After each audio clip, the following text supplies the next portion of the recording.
Welcome, in front of me is a MOTOROLA Razr 60 Ultra, and today I'll show you how you can hard reset this device through recovery mode.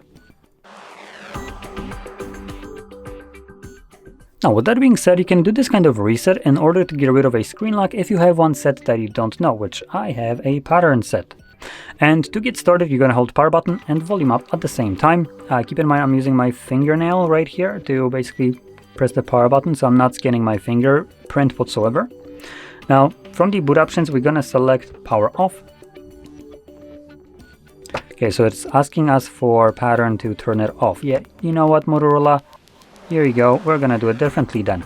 We're going to hold power button and volume down in this case.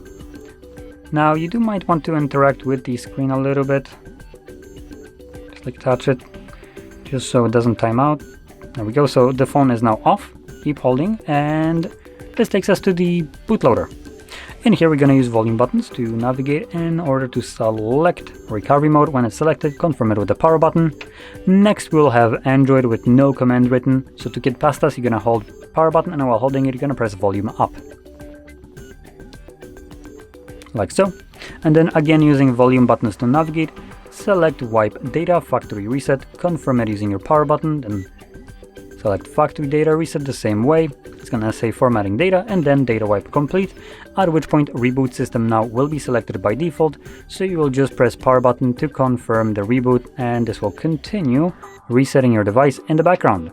Now this will take about 2 minutes tops to finish up, and once it's completed, we'll be presented with Android setup screen. So I'm going to let it run through and come back once that is visible for me. And there we go. So if you found this very helpful, don't forget to hit like, subscribe, and thanks for watching.